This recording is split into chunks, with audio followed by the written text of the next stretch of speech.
Hello दोस्तों, आप सभी का स्वागत है मेरे चैनल दीपक नर्सिंग कलेक्शन पर। आज हम क्विज़ 12 पे बात करेंगे। 11 तक के वीडियो आ चुके हैं, नहीं देखा है तो देख लीजिए।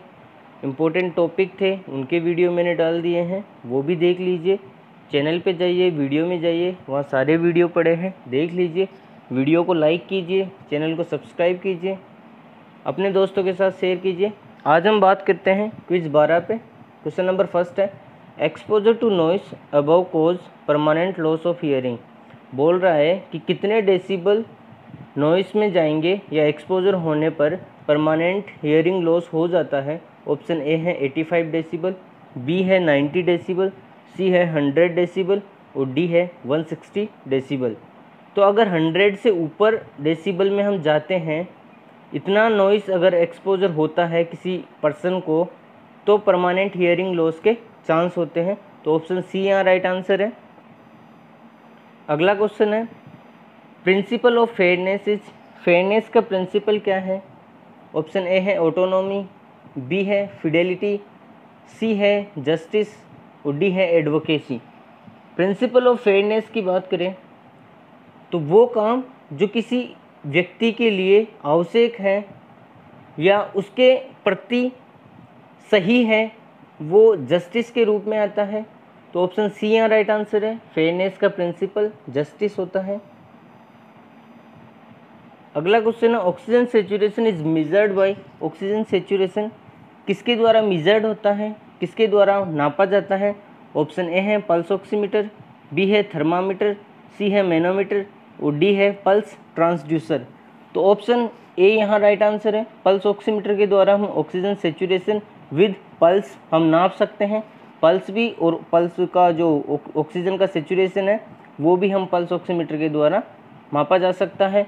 यहाँ थर्मामीटर टेम्परेचर के लिए यूज होता है। मैनोमीटर जो CSF का प्रेशर होता है उसको मापने के लिए हम यूज़ लेते हैं। पल्स ट्रांसड्यूसर अलग चीज़ है। ट्रांसड्यूसर जो होता है वो स्किन के ऊपर कनेक्ट किया जाता है जिससे पल्स का पता चलता है। तो ऑप्शन ए यहाँ राइट आंसर है। अगला क्वेश्चन है, Asha is not a depot holder of. Asha किसका डिपोट होल्डर नहीं है, या आशा के पास कौन सा चीज़ डिपोट नहीं हो सकता या नहीं रख सकती आशा। ऑप्शन ए है ORS, बी है IFA, सी है कॉन्ट्रासेप्टिव्स और डी है OPV। तो आशा इम्यूनाइजेशन के प्रति डिपोट होल्डर नहीं होती है। इम्यूनाइजेशन नहीं होता उसके पास, वैक्सीन्स का होल्ड नहीं होता, जबकि ORS, आयरन, फोलिक एसिड और कॉन्ट्रासेप्टिव्स आशा रख सकती है। तो ऑप्शन डी यहाँ राइट आंसर है। OPV जो है वैक्सीन है, तो आशा OPV को डिपोट नहीं कर सकती। अगला क्वेश्चन है, which of the following advice should be given for an infant suffering from mild diarrhoea.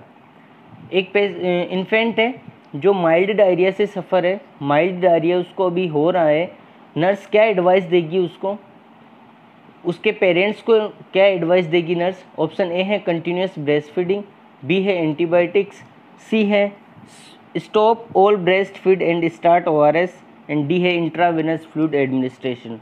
अगर बात करें माइल्ड डायरिया की, माइल्ड डायरिया के अंदर लेस देन 5% से भी कम वेट लॉस होता है। बॉडी का जितना वेट होता है उसका 5% से भी कम वेट लॉस हो तो उसको माइल्ड डायरिया में रखेंगे। 5 से 10 हो तो मॉडरेट में, और 10 से अगर ज़्यादा हो, 10% से ज़्यादा वेट लॉस होता है तो वह सीवियर डायरिया है। तो माइल्ड डायरिया के अंदर अगर हम ब्रेस्ट फीडिंग को कंटिन्यूस रखेंगे तो भी प्रॉब्लम नहीं है। माइल्ड डायरिया से जो डिहाइड्रेशन हो रहा है वो नहीं होगा, तो कंटिन्यूस ब्रेस्ट फीडिंग के लिए उसको एडवाइस करेंगे। ऑप्शन ए यहाँ राइट आंसर है।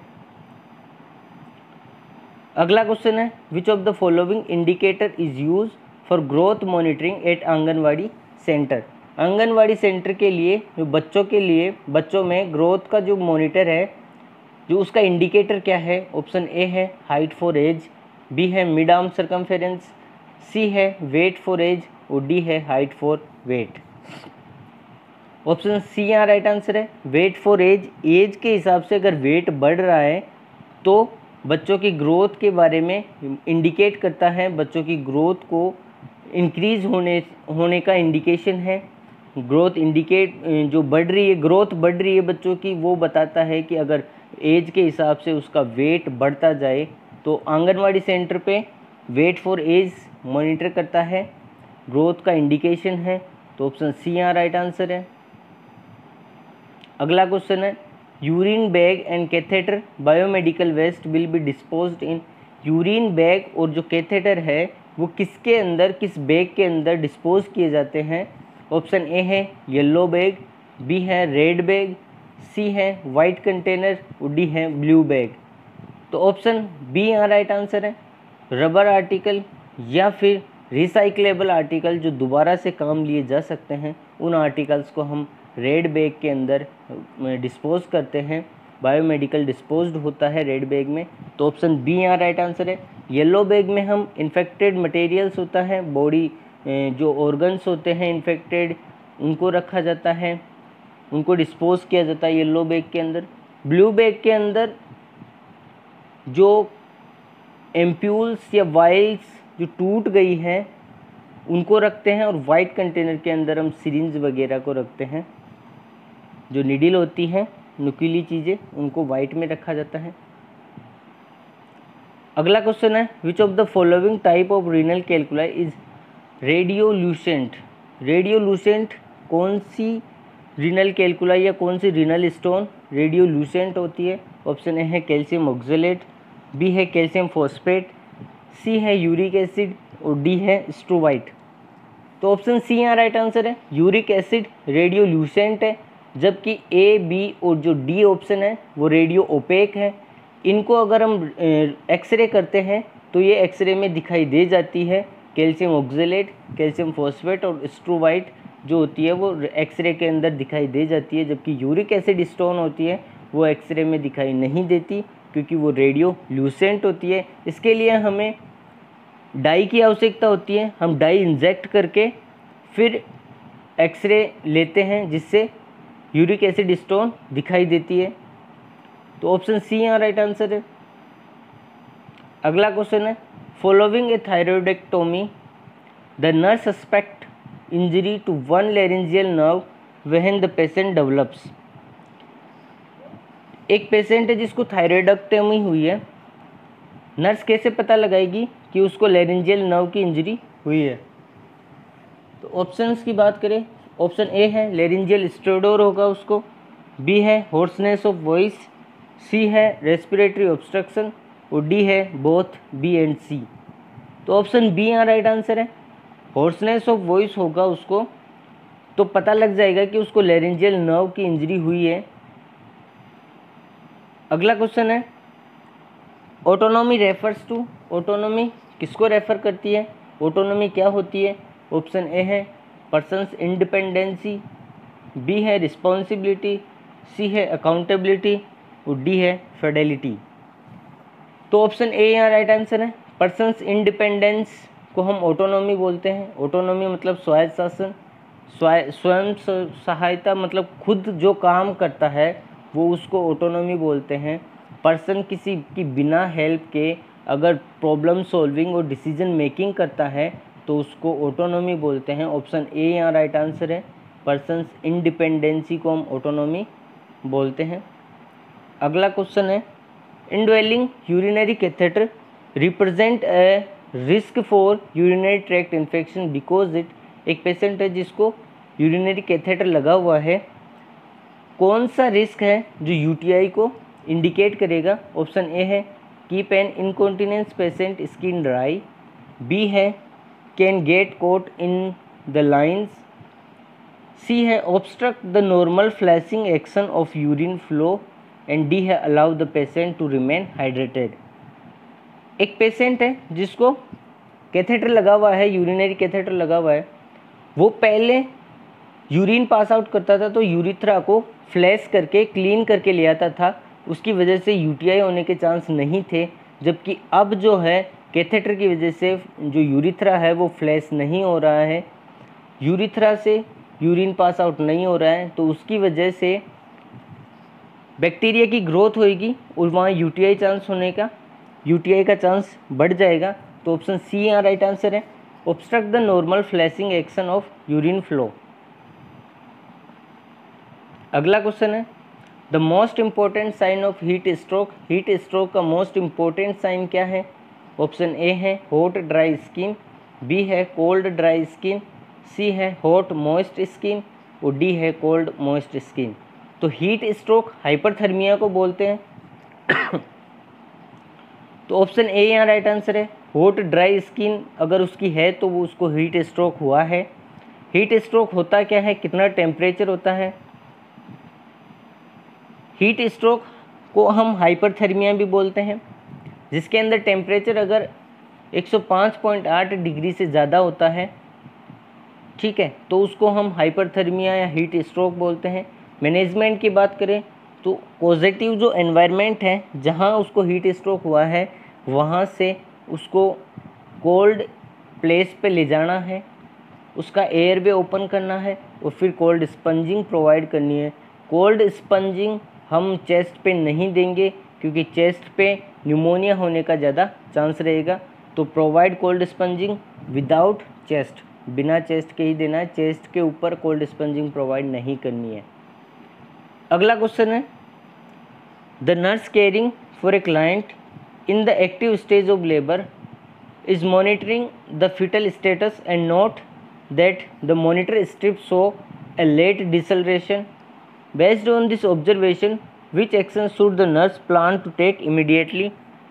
एक नर्स है जो एक्टिव स्टेज में है, लेबर की एक्टिव स्टेज में है, जिसका जो नर्स है वो फिटल स्टेटस को मॉनिटर कर रही है।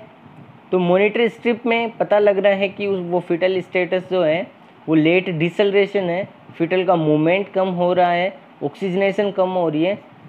तो इस ऑब्जर्वेशन से नर्स इमीडिएट प्लान क्या करेगी? ऑप्शन ए है डॉक्यूमेंट द फाइंडिंग्स, बी है prepare for immediate birth, C है increase the rate of an oxytocin infusion और डी है administer oxygen to the client via face mask. Oxygen की कमी की वजह से लेट डिसलरेशन हो रहा है, जो फिटस है उसका मूवमेंट कम हो रहा है। तो ऑप्शन डी यहाँ राइट आंसर है। अगर हम ऑक्सीजनेशन बढ़ाते हैं मदर की तो प्लासेंटा के थ्रू ऑक्सीजन का लेवल बढ़ेगा फिटस के अंदर और उसकी वजह से फिटस का जो स्टेटस है वो नॉर्मल आएगा। तो ऑप्शन डी यहाँ राइट आंसर है। एडमिनिस्टर करना है oxygen to the client via face mask, face mask से हम ऑक्सीजन को एडमिनिस्टर करेंगे। तो ऑप्शन डी यहाँ राइट आंसर है। अगला क्वेश्चन है the nurse has just administered a purified protein derivative tuberculin test to a client who is at low risk for developing tuberculosis. The nurse determined that the test is positive if which occur. Option में से देखिए कौन सा option है जिससे test को positive indicate करता है। जो टेस्ट को पॉजिटिव इंडिकेट करता है, जिसको ट्यूबरकुलिन टेस्ट कर रहे हैं हम, पीपीडी हम उसको एडमिनिस्टर कर रहे हैं इंट्राडर्मली, जिसको हम मोन्टेक टेस्ट बोलते हैं। तो ऑप्शन ए है an induration of 15 mm, B है the presence of wheal, C है a large area of erythema और डी है itching at the injection site. तो ऑप्शन ए यहाँ राइट आंसर है।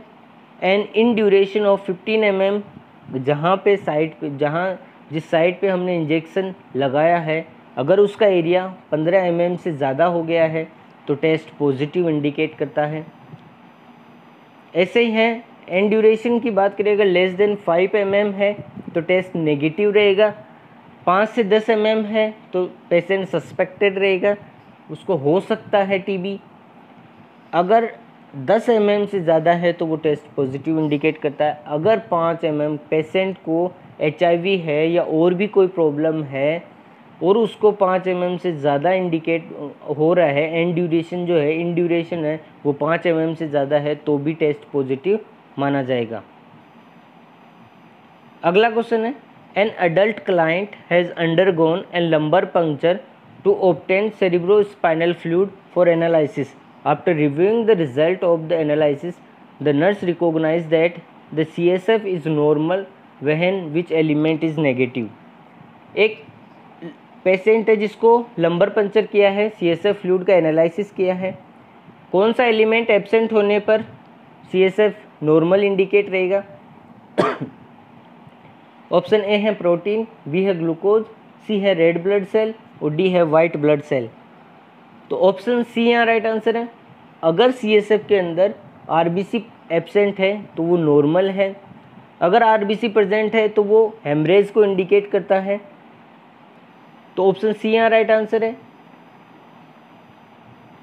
जो ग्लूकोज होता है नॉर्मल वो 40 से 60 mg/dl होता है CSF के अंदर, और प्रोटीन जो होता है वो 30 से 50 mg/dl होता है, और ऐसे ही क्लोरा। अगला क्वेश्चन है, the nurse is performing pin site care on a client is in skeletal traction, which normal finding should the nurse expect to note when assessing the pin site. एक पेशेंट है जिसको skeletal traction लगा हुआ है, nurse उसकी care कर रही है, पिन साइट नॉर्मल है। नॉर्मल कैसे इंडिकेट करेगी, असेस क्या करेगी नर्स जिससे वो नॉर्मल रहे। ऑप्शन ए है loose but intact pin site, B है clear drainage from the pin site, C है purulent drainage from the pin site, और डी है redness and swelling around the pin site. तो option B यहाँ right answer है। अगर clear drainage आ रहा है पिन साइड से तो वो इंडिकेट करता है नॉर्मलिटी को, जबकि ए, सी और डी जो है वो इन्फेक्शन को इंडिकेट करता है। तो ऑप्शन बी जो है राइट आंसर है। अगला क्वेश्चन है, patient of which disease need not be quarantine. कौन सी डिजीज़ है जिसमें क्वारंटाइन की आवश्यकता नहीं होती। ऑप्शन ए है कोविड-19, बी है इबोला वायरस डिजीज़, सी है इन्फेक्शियस ट्यूबरकुलोसिस और डी है टिटनस। अब क्वारंटाइन क्या होता है, तो क्वारंटाइन उसे बोलते हैं जब किसी डिजीज़ का इंक्यूबेशन पीरियड जितना होता है उस पीरियड के अंदर एक पेशेंट को, सस्पेक्टेड पेशेंट को अगर आइसोलेट कर दे तो उसको हम क्वारंटाइन पीरियड बोलते हैं। तो अभी जो चल रही है कोविड-19 कोरोना वायरस की, उसमें क्वारंटाइन डे होता है 14 to 15 डेज़। इबोला वायरस के अंदर भी हम क्वारंटाइन करते हैं, इन्फेक्शियस ट्यूबरकुलोसिस में भी क्वारंटाइन किया जाता है, जबकि टिटनस में क्वारंटाइन की आवश्यकता नहीं होती क्योंकि ये इन्फेक्शियस डिजीज़ नहीं है, एक पेशेंट से दूसरे पेशेंट में नहीं फैलती, जबकि ये तीनों ऑप्शन ए, बी और सी एक पेशेंट से दूसरे पेशेंट में फैल सकती है। तो यहाँ क्वारंटाइन की आवश्यकता होती है, टिटनस में क्वारंटाइन की आवश्यकता नहीं होती। ऑप्शन डी यहाँ राइट आंसर है। अगला क्वेश्चन है, the benefit of ESIC act include the following except. ESI का जो एक्ट है उसके बेनिफिट क्या क्या है, किसी एक को छोड़ के। ऑप्शन ए है मेडिकल बेनिफिट, बी है रिहेबिलिटेशन बेनिफिट, सी है सिकनेस बेनिफिट और डी है न्यूट्रिशनल अलावेंस। तो डी यहाँ राइट आंसर है। न्यूट्रिशनल अलावेंस नहीं देता ESI एक्ट, जबकि मेडिकल, रिहेबिलिटेशन और सिकनेस बेनिफिट तीनों प्रोवाइड करता है ESI एक्ट। अगला क्वेश्चन है, inhalation of sugar cane dust could cause. Sugar cane dust को अगर अब इनहेल कर रहे हैं तो उसकी वजह से कौन सी डिजीज़ होती है। ऑप्शन ए है बेगोसिस, बी है बाइसिनोसिस, सी है टोबेकोसिस और डी है फार्मर्स लंग डिजीज़। तो ऑप्शन ए यहाँ राइट आंसर है। शुगर केन की वजह से बेगोसिस होता है, बाइसिनोसिस की वजह से बाइसिनोसिस कॉटन डस्ट की वजह से होता है, टोबेकोसिस टोबैको डस्ट की वजह से, और फार्मर लंग डिजीज होता है ग्रेन डस्ट की वजह से होता है। अगला क्वेश्चन है, in characteristic of pelvis in the gynaecoid pelvis the anteroposterior diameter is. Gynaecoid pelvis का एंटेरोपोस्टीरियर डायमीटर कैसा होना चाहिए कि वो एक एडिक्वेट। ऑप्शन बी है रिड्यूस्ड, सी है शॉर्ट एंड डी है लॉन्ग। अगर एडिक्वेट रहता है तो गायनेकोइड पेल्विस बर्थ के लिए एक नॉर्मल पेल्विस होता है क्योंकि उसका एंटेरोपोस्टीरियर डायमीटर एडिक्वेट होता है जिससे बेबी का बर्थ हो सके। तो ऑप्शन ए यहाँ राइट आंसर है। अगला क्वेश्चन है, the primary gravida women ask the nurse about the expect week at which she is likely to experience quickening. The correct answer by the nurse is. एक primary gravida है जो पूछ रही है nurse को कि क्विकनिंग में कब एक्सपीरियंस कर सकती हूँ, कौन से वीक में एक्सपीरियंस कर सकती हूँ। तो ऑप्शन ए है 12 to 16 वीक, बी है 16 to 20 वीक, सी है 20 to 24 वीक एंड डी है एनी टाइम ड्यूरिंग प्रेगनेंसी। अगर प्राइमरी ग्रेविडा है तो ऑप्शन बी यहाँ राइट आंसर है, 16 to 20 वीक होएगा। अगर मल्टी ग्रेविडा है तो 16 to 18 वीक पे ही क्विकनिंग हो जाती है, जबकि यहाँ 16 to 20 वीक माना जाता है प्राइमी ग्रेविडा के अंदर क्विकनिंग का। अगला क्वेश्चन है, which is earliest gastrointestinal manifestation of cystic fibrosis in newborn. Newborn के अंदर अर्लीस्ट मैनिफेस्टेशन क्या रहेगा GIT का सिस्टिक फाइब्रोसिस के पेशेंट में। ऑप्शन ए है पेनक्रियाटिक फाइब्रोसिस, बी है deficiency of fat soluble vitamin A, D, E and K, सी है इंटेस्टाइनल ऑब्स्ट्रक्शन और डी है मेकोनियम इलियस। तो जो इन्फेंट होता है, न्यूबॉर्न होता है, वो 24 आवर के अंदर जो स्टूल पास आउट करता है उसको मेकोनियम बोलते हैं। सिस्टिक फाइब्रोसिस में वो स्टूल पास आउट नहीं करेगा क्योंकि उसको मेकोनियम इलियस हो चुका है। तो earliest GIT manifestation option D होगा, मेकोनियम इलियस, जबकि लेट जो मैनिफेस्टेशन है वो सारे होंगे option A, B and C, तीनों हो सकते हैं लेट मैनिफेस्टेशन में। Cystic fibrosis is an inherited disorder. Inherited disorder होता है जो सीवियर डैमेज करता है लंग एंड डाइजेस्टिव सिस्टम को। अदर ऑर्गन्स की बात करें अगर बॉडी के, तो स्किन को अफेक्ट करता है, रिप्रोडक्शन को भी अफेक्ट करता है। Cystic fibrosis affect the cell that produce mucus, sweat and digestive juice. Cystic fibrosis उन सेल को अफेक्ट करता है जो म्यूकस, पसीना, स्वेट एंड डाइजेस्टिव जूसेस को सिक्रेट करती है, उनको अफेक्ट करता है। वो नॉर्मली थिन होती है लेकिन सिस्टिक फाइब्रोसिस में थिक हो जाते हैं। अगला क्वेश्चन है, what clinical finding indicate to a nurse that a client may have hypokalemia. कौन सा क्लिनिकल फाइंडिंग इंडिकेट करता है हाइपोकैलेमिया को, पोटेशियम की कमी को। ऑप्शन ए है एडिमा, बी है मसल स्पाज्म, सी है स्मॉल रेस्पिरेशन या ब्रीदिंग और डी है एब्डोमिनल डिस्टेंशन। तो ऑप्शन डी यहाँ राइट आंसर है। एब्डोमिनल डिस्टेंशन इंडिकेट करता है हाइपोकैलेमिया को क्योंकि न्यूरोनल ट्रांसमिशन के लिए पोटेशियम की आवश्यकता होती है, जिसकी वजह से मसल का स्पाज्म होता है, कॉन्ट्रैक्शन होता है। यहाँ पोटेशियम नहीं है तो मसल का कॉन्ट्रैक्शन नहीं होगा, जिसकी वजह से एब्डोमिनल मसल्स का डिस्टेंशन हो जाएगा और एब्डोमिनल डिस्टेंशन होगा। तो ऑप्शन डी यहाँ राइट आंसर है। अगला क्वेश्चन है, the nurse is caring for a client receiving bolus feeding via a nasogastric tube. The nurse should place the client in which position to administer the feeding. एक patient है जिसको NG tube लगी हुई है, bolus feeding करवा रही है nurse, कौन सी पोजीशन में उस पेशेंट को प्लेस करेगी। ऑप्शन ए है सुपाइन, बी है सेमीफोलर्स, सी है ट्रेंडलेनबर्ग और डी है लेटरल रिकम्बेंट। तो ऑप्शन बी यहाँ राइट आंसर है। सेमीफोलर्स पोजीशन प्रोवाइड करेगी NG ट्यूब फीडिंग के थ्रू जब बोलस फीडिंग करवाते हैं। अगर यहाँ पे फोलर्स पोजीशन होता तो वो राइट आंसर रहता, क्योंकि बोलस के अंदर हम फोलर्स और नॉर्मल फीडिंग के अंदर सेमीफोलर्स पोजीशन प्रोवाइड करवाते हैं। तो ऑप्शन बी यहाँ राइट आंसर है। अगला क्वेश्चन है, the cranial nerve that is responsible for hearing and maintaining balance is the. कौन सी नर्व है क्रेनियल नर्व जो हियरिंग और बैलेंस को मेंटेन रखती है।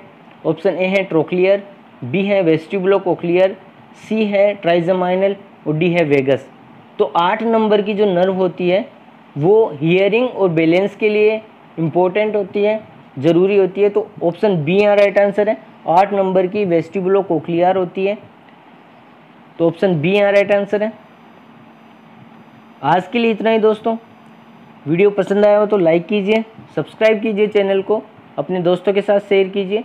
वीडियो कैसा लगा कमेंट बॉक्स में ज़रूर बताइए। Thank you.